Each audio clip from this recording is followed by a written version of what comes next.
오늘 제가 다 읽지는 않았지만 긴 본문이어서 말씀을 나누면서 함께 성경을 읽는 시간들이 많이 있을 것 같습니다. 잘 참고하셔서 함께 참여해 주시면 감사하겠습니다. 우리가 일반적으로 둘이서 길을 걷다가 심각한 이야기를 할 때는 누군가 저기서 걸어오는 것을 미처 알아차리지 못할 때가 있습니다. 그래서 뒤늦게 알아보면 도대체 무슨 얘기를 심각하게 하느라고 사람 오는 줄도 몰라, 이러한 질문을 받곤 합니다. 부활하신 주님을 만난 두 명의 제자도 그러했습니다. 두 제자가 엠마오라는 마을로 이제 걸어가는데 둘이서 이야기를 하고 있었는데 3년 동안 함께 지냈던 예수님께서 그들 가운데 오셨음에도 불구하고 예수님을 알아차리지 못했습니다. 물론 시간이 지나면서 이분이 바로 예수님이구나 라는 것을 알아차리게 되었는데, 어째서 두 제자는 처음부터 예수님을 알아보지 못했을까요? 그리고 어떠한 일이 있었기에 비로소 예수님을 알아볼 수 있게 되었을까요? 오늘 본문 15절에서는 두 제자가 서로 이야기하며 문의할 때에 예수님께서 가까이 오셨다라고 기록하고 있습니다. 여기에서 문의할 때라는 단어는 토론하다, 논쟁하다라는 뜻을 가지고 있습니다. 그러니까 이 두 제자는 서로 다른 의견으로 아마 심각하게 토론을 벌이고 있었던 것 같습니다. 여러분, 우리들도 나와 의견이 다른 누군가 열띤 논쟁을 벌이다 보면 주변을 잘 알아보지 못할 때가 있습니다. 아마 제자들도 그랬을 것입니다. 그러나 이 제자들이 예수님을 못 알아본 것은 그들이 열띤 토론이나 논쟁을 했기 때문이 아닙니다. 오늘 16절에 보면은 그들의 눈이 가려져서 예수님을 알아보지 못했다라고 말씀하고 있기 때문입니다. 여기에서 제자들의 눈이 가려졌다라고 할 때 눈이 가려졌다라는 것은 지금 여러분들께서 저를 바라보시는 것과 같은 그런 육체적인 눈이 안 보이게 됐다, 그것을 의미하는 것이 아닙니다. 눈이 가려졌다라는 것은 우리가 신앙생활을 할 때 영적인 눈이 가려졌다라는 것을 의미합니다. 이 가려졌다라는 단어는 자세히 살펴보면 붙잡다, 또 소유하다라는 뜻을 지니고 있습니다. 그러니까 이 제자들의 영적인 눈이 무언가에 붙잡혀 있어서, 혹은 제자들의 눈을 다른 그 무엇이 소유하고 있어서 예수님을 알아보지 못했다라고 우리가 이야기할 수 있습니다. 그럼 도대체 제자들의 눈을 사로잡고 있었던 것은 무엇이었을까요? 무엇이 제자들의 영적인 눈을 사로잡고 있어서 3년이나 함께 지냈던 예수님을 알아차리지 못하게 만들었을까요? 먼저 제자들의 눈을 사로잡고 있는 것은 커다란 슬픔이었습니다. 오늘 본문 20절인데 우리 함께 한번 한 목소리를 읽어보겠습니다. 우리 대제사장들과 관리들이 사형 판결에 넘겨주어 십자가에 못 박았느니라. 여러분, 슬프지 않은 죽음은 없습니다. 모든 죽음은 엄숙하고 슬프고 안타깝습니다.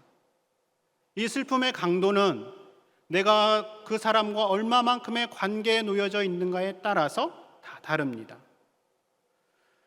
예수님은 제자들과 3년 동안 동고동락했습니다. 그러니 서로를 잘 알고 친밀한 관계가 아주 깊다라고 우리가 생각할 수 있습니다. 그래서 예수님께서 자신을 죽이려고 하는 유대 사람들이 있는 곳에 내가 다시 그곳에 가겠다라고 말씀하셨을 때 그 제자 가운데 한 명은 우리도 주와 함께 죽으러 가자라고 대답할 정도로 예수님을 믿고 따랐었습니다. 그런데 그토록 친밀하게 믿고 따랐던 예수님께서 그만 허무하게 죽으셨습니다. 모든 걸 함께 할 만큼 믿고 따랐던 예수님의 죽음은 참으로 제자들의 마음을 아프게 하고 깊은 슬픔에 빠지게 한 것이죠. 이 슬픔이 제자들의 눈을 사로잡고 있었습니다. 또한 제자들의 눈을 사로잡고 있는 것은 기대가 무너진 절망과 낙심, 길을 잃은 당혹스러움입니다. 오늘 21절의 말씀인데요. 21절의 말씀도 우리 함께 한번 읽어보겠습니다. 시작. 우리는 이 사람이 이스라엘을 속량할 자라고 바랐노라. 그들은 예수님께 희망을 걸었습니다. 예수님이 이스라엘을 구원하실 분이시다라고 기대했습니다. 그래서 예수님과 함께 새로운 세상을 꿈꾸었습니다. 주님의 나라가 임할 때 하나는 내가 주님의 오른편에, 하나는 주님의 왼편에 앉게 해주십시오라고 할 정도로 새로운 세상을 기대하며 꿈꿔왔습니다. 그런데 그렇게 자신들의 모든 걸 버리고 따랐는데 그 기대가 무너지게 되었던 것이죠. 기대가 크면 실망도 큰 것입니다. 그 기대가 무너지자 두 제자들은 절망이 자리하게 되었고 한없이 맥이 빠지며 마음이 상하게 되었습니다. 또한 예수님을 자신들이 따라가야 할 이정표라고 생각하고 예수님을 따라왔었는데 그 이정표가 이제 더 이상 존재하지 않게 되자 어디로 가야 할지 모르는 당혹스러움이 제자들 가운데 있었습니다. 마지막으로 무엇보다 이들의 논쟁거리가 되며 영적인 눈을 사로잡은 것은 예수님의 시신이 사라져버렸다라는 겁니다. 22절과 23절입니다. 또한 우리 중에 어떤 여자들이 우리로 놀라게 하였으니 이는 그들이 새벽에 무덤에 갔다가 그의 시체는 보지 못하고 와서 그가 살아나셨다 하는 천사들의 나타남을 보았다 함이라. 분명히 예수님의 죽음을 확인하고 무덤에 안치하고 장례를 치렀는데 이상한 이야기가 들려온 것이죠. 예수님의 시체가 사라졌다라는 겁니다. 한 5, 6년 전으로 제가 기억하는데 히말라야라는 영화가 있었습니다. 이 영화는 히말라야 최고봉인 에베레스트 산에 이제 올라갔다가 하산하는 도중에 이제 한 동료가 조난을 당하게 되어서 주인공이 히말라야 산에 조난당한 그 동료를 다시 거두기 위해서 그 산에 오르는 내용을 담고 있습니다. 이 주인공이 다시 산에 오르기 전에 조난당한 동료의 어머니를 찾아가서 이렇게 약속합니다. 반드시 동료를 데리고 오겠습니다. 이렇게 약속을 하자 주인공의 말을 말없이 듣고 있던 그 어머니가 참았던 눈물을 한없이 쏟아내는 것이 그 영화에 나옵니다. 이것은 사랑하는 이의 시신을 우리가 얼마나 소중하게 여기는가를 단적으로 보여주는 장면입니다. 이것은 제자들에게도 마찬가지였습니다. 당연히 무덤에 있어야 할 예수님이 사라져버렸다라는 이야기는 이들에게 커다란 의문이었습니다. 사라진 것에서 끝나는 것이 아니라 다시 살아났다라는 이야기가 들려오게 되자 도대체 죽은 사람이 다시 살아난 일을 상상할 수 없기에 제자들은 예수님의 이 이야기에 대해 상실과 혼란스러움에 사로잡혀 있었던 겁니다. 이처럼 두 제자는 사랑하는 예수님의 죽음에 대한 슬픔, 기대가 무너진 절망과 낙심, 무덤 안에 있어야 할 예수님이 사라진 상실과 당혹감으로 영적인 눈이 가리어져 있었습니다. 그렇게 눈이 가리어진 상태로 길을 걸어가고 있었기에 예수님이 다가오셨음에도 알아차리지 못한 겁니다. 그런데 여러분, 우리는 어떨까요? 우리 역시 사랑하는 이의 죽음으로 큰 슬픔에 빠지기도 합니다. 기대가 무너져 내린 절망과 낙심, 길을 잃은 당혹감, 상실을 겪습니다. 그래서 나와 함께 하시기로 약속하신 예수님을 생각지 못할 때가 있습니다. 그러나 두 제자와 동행하시는 예수님의 모습을 통해 우리가 분명하게 알게 되는 사실이 있습니다. 비록 우리가 예수님을 알아차리지 못할지라도 예수님은 우리와 함께 걸으십니다. 함께 걸으실 뿐만 아니라 우리가 느끼는 슬픔과 절망을 함께 나누십니다. 혼란스럽고 정신이 혼미하여 어디로 가야 할지 모르는 우리들의 이야기에 귀를 기울여 주십니다. 그래서 그 예수님은 길을 잃고 헤매는 우리와 함께 지금도 걷고 계십니다. 이렇게 우리와 동행하시는 예수님은 우리를 내버려 두지 않고 우리로 하여금 예수님을 다시금 알아차릴 수 있게 해주십니다. 어떻게 이렇게 말할 수 있을까요? 예수님께서 제자들에게 행하신 모습이 있기 때문입니다. 오늘 본문 31절의 말씀을 우리가 함께 한 목소리로 읽어보겠습니다. 시작. 그들의 눈이 밝아져 그인 줄 알아보더니 예수는 그들에게 보이지 아니하시는지라.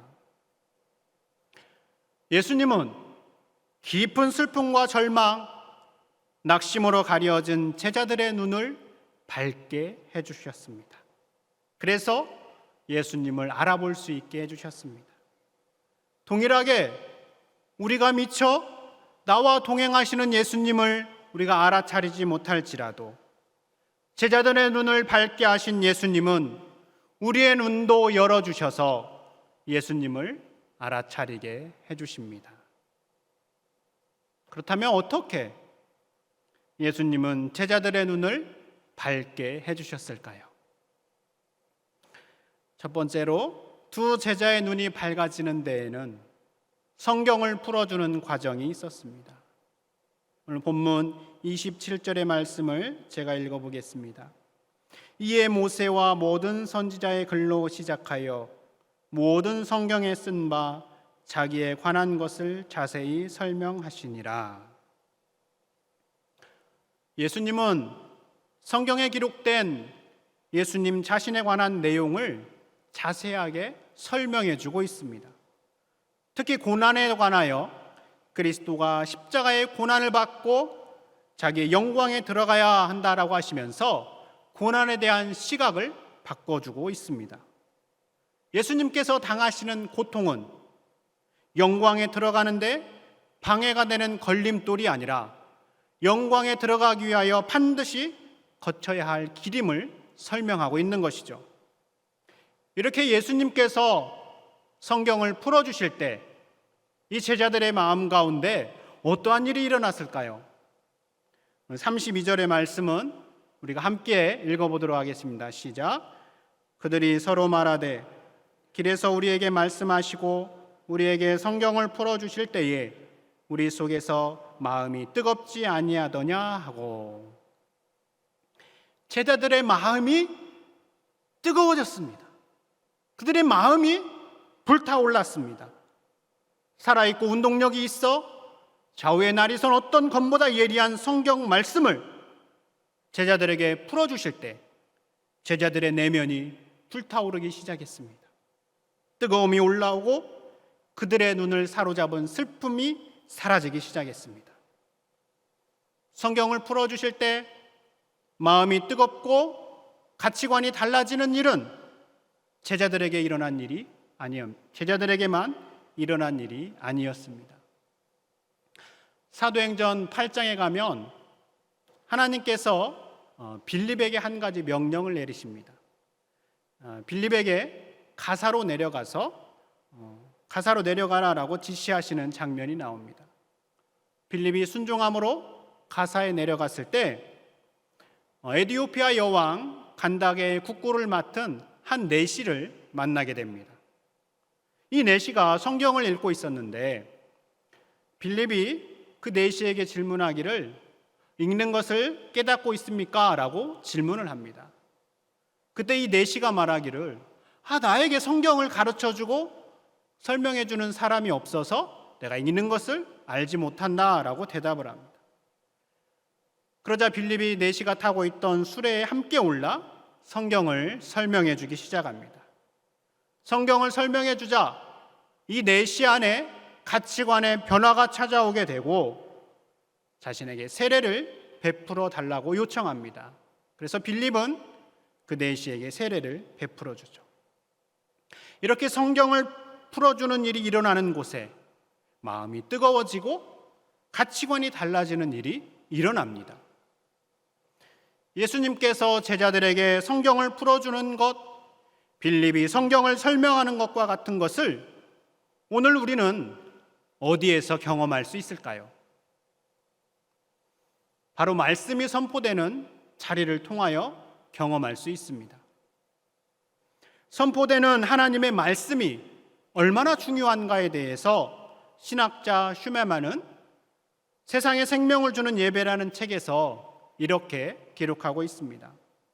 하나님의 말씀은 우리에게 영원히 오시는 부활하신 주님 자신이요 곧 부활의 능력과 기쁨 자체이다. 다시 한번 읽어보겠습니다. 하나님의 말씀은 우리에게 영원히 오시는 부활하신 주님 자신이요 곧 부활의 능력과 기쁨 자체이다. 여러분, 말씀이 선포되는 자리는 부활하신 주님 자신이 우리에게 오시는 시간입니다. 두세 사람이 내 이름으로 모인 곳에 내가 그들 가운데 있다고 말씀하신 주님께서 함께 하시는 자리가 바로 말씀이 선포되는 자리입니다. 그래서 그 주님은 지금 이 시간에도 우리와 함께 계시다라고 말씀할 수 있습니다. 그래서 우리가 겸손한 마음으로 선포되는 말씀에 귀를 기울인다면 우리 역시 나와 함께 하시는 예수님을 알아차리고 우리의 마음이 뜨겁지 아니하더냐라고 외쳤던 제자들과 같은 경험을 하게 될 것입니다. 바라기는 우리 교회에 하나님의 말씀이 선포되는 시간마다 마음이 뜨거워지고 예수님을 알아차리는 은혜가 넘쳐날 수 있게 되기를 바랍니다. 둘째로, 가려졌던 제자들의 눈이 밝아지는 데에는 예수님과 함께 머무르는 시간이 있었기 때문입니다. 본문 28절과 29절의 말씀 함께 읽어보겠습니다. 시작. 그들이 가는 마을에 가까이 가매 예수는 더 가려하는 것 같이 하시니 그들이 강권하여 이르되 우리와 함께 유하사이다. 때가 저물어가고 날이 이미 기울었나이다 하니 이에 그들과 함께 유하러 들어가시니라. 여러분, 이 구절을 잘 읽어보면 예수님께서는 계속해서 길을 걸어가려는 것처럼 행동하고 계십니다. 그런데 두 제자가 예수님을 초대하고 있는 것이죠. 두 제자는 날이 저물었다라는 이유도 있었지만 왠지 예수님과 더 시간을 가지고 싶은 마음이 들었던 것 같습니다. 그래서 예수님께 함께 머물다 가자라고 권했고 예수님은 두 제자의 초대를 받아들이셨습니다. 예수님이 제자들의 요청에 함께 유하시는 이 장면에 대해서 헨리 나우에는 이렇게 설명합니다. 제자들이 예수님께서 요청한 유하다라는 단어는 예수님이 요한복음의 포도나무 비유를 말씀하시며 내 안에 거하라라고 하실 때 사용한 이 거하다라는 단어와 동일한 단어다라는 거예요. 그래서 제자들이 예수님과 유하는 것은, 머무는 것은 단순하게 장소에 머무는 것을 넘어서서 예수님 안에 거하는 영적 교제를 보여주고 있다라고 설명합니다. 여러분, 우리가 누군가 예수님 안에 거하며 예수님과 영적 교제를 나누면 어떻게 됩니까? 예수님께서 주시는 생명을 맛보게 되고 예수님께서 주시는 평안과 해방을 경험하게 됩니다. 제자들은 예수님과 함께 머무는 동안 바로 주님께서 베푸시는 평안과 자유와 해방을 맛보게 되었던 것이죠. 제자들이 예수님과 함께 머무는 이 장면은 오늘 우리들에게는 기도의 자리가 됩니다. 기도는 예수님 안에 머무는 것이고 예수님께서 주시는 생명의 공급을 받는 시간입니다. 이 기도를 통하여서 우리는 이전과 다른 시각을 얻게 되고 전혀 생각하지 못한 통찰을 경험하게 됩니다. 그래서 나와 함께 하시며 동행하시는 주님을 마음 깊이 다시 인식하게 되는 것이죠. 그러므로 여러분, 가려진 눈이 밝아지기를 원하십니까? 주님께 나와 함께 머물러 달라고 간구하십시오. 나와 동행하시는 예수님을 알아보기 원한다면 주님 안에 거하는 기도의 자리로 나아가십시오. 그렇다면 나와 동행하시며 나와 함께 길을 걸으시는 예수님을 밝히 알아볼 수 있게 될 것입니다. 제자들의 눈이 밝아지는 마지막 단계는 예수님께서 행하신 일에 대한 기억이 있었기 때문입니다. 오늘 본문 30절과 31절의 말씀입니다. 그들과 함께 음식 잡수실 때에 떡을 가지사 축사하시고 떼어 그들에게 주시니 그들의 눈이 밝아져 그인 줄 알아보더니 예수는 그들에게 보이지 아니하시는지라. 저녁이 되었기에 제자들과 예수님은 함께 식탁 자리에 앉으셨습니다. 그런데 예수님께서 특별한 행동을 하시는 것이죠. 떡을 가지사 축사하시고 떼어서 제자들에게 주셨습니다. 일반적으로 식탁의 자리에서는 자신이 원하는 만큼의 떡을 떼어다가 자기가 먹기 마련입니다. 누군가 떡을 들어 축사하는 그러한 행동을 하지 않습니다. 그런데 두 제자들과의 식사 자리에서 예수님께서는 그 행위를 하셨습니다.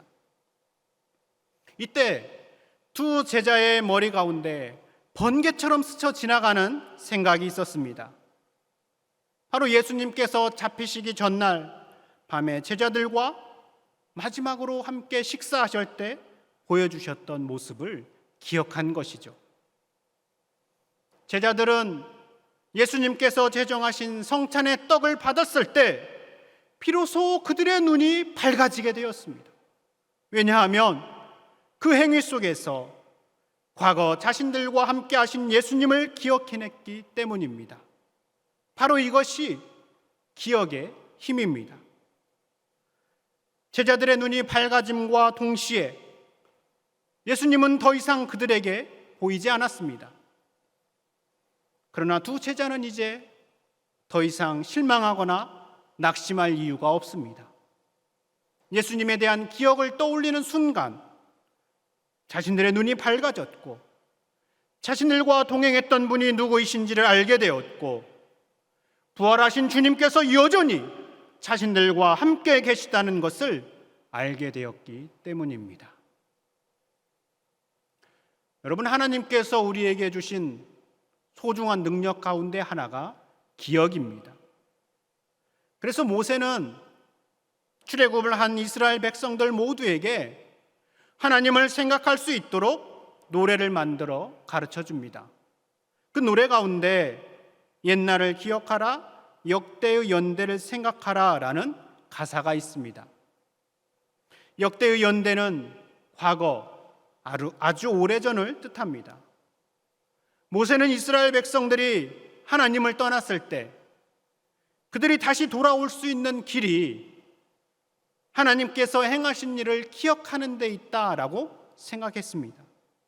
그래서 과거 하나님께서 어떻게 행하셨는가를 기억하며 하나님께서 행하신 일을 돌이켜보라라고 노래하고 있는 것이죠.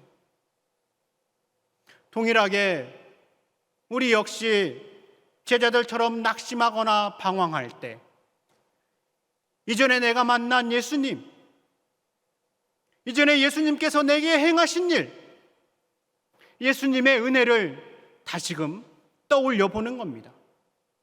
과거 내 삶 가운데 예수님께서 행하신 일을 기억할 때 우리 역시 우리의 눈이 밝아져 나와 동행하시는 예수님을 알아차릴 수 있게 되는 겁니다. 여러분, 예수님을 이 땅에 보내신 하나님의 마음은 임마누엘이라는 별칭에 담겨 있습니다. 임마누엘은 무슨 말입니까? 하나님이 우리와 함께 하신다라는 뜻입니다. 하나님은 늘 우리와 함께 있고 싶으셔서 사랑하는 예수님을 우리 가운데 보내주셨습니다. 그래서 신약 성경 처음 책인 마태복음의 시작은 임마누엘로 시작해서 마지막 28장에서도 내가 세상 끝날까지 너희와 항상 함께 있을 것이다 라고 약속하십니다. 이 약속은 예수님을 내 구주로 고백하는 모든 사람들에게 열려 있습니다. 그런데 우리는 그 사실을 잊을 때도 있고 주님이 나와 함께 계심을 미처 알아차리지 못할 때도 있습니다. 제자들처럼 우리의 눈이 가려져서 그럴 수도 있습니다. 코로나라는 특수한 상황이 우리의 눈을 사로잡을 수도 있습니다. 손님이 없는 텅 빈 식당이나 찾는이 없는 가게가 우리의 눈을 사로잡을 수도 있습니다. 우리의 자녀가 뜻대로 되지 않아 실망하고 화가 나는 상황이 우리의 시선을 가리기도 합니다. 생각지 못한 질병이 우리의 눈을 사로잡기도 합니다. 이외에도 다양한 이유들이 우리의 눈을 사로잡을 것입니다. 여러분의 눈을 가리고 있는 것은 무엇입니까?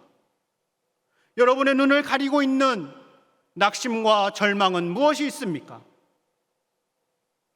우리 예수님은 바로 그 자리에 우리의 눈을 밝게 해주시려고 오시는 분이십니다.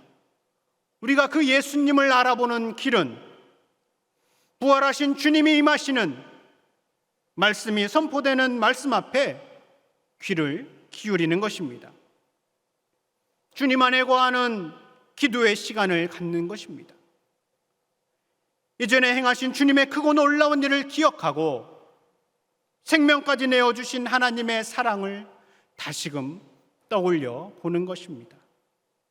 우리가 그렇게 할 때 마침내 우리의 눈이 밝아져 나와 함께 하시고 나와 동행하시는 주님을 알아차리고 기쁨으로 다름박질하게 될 것입니다.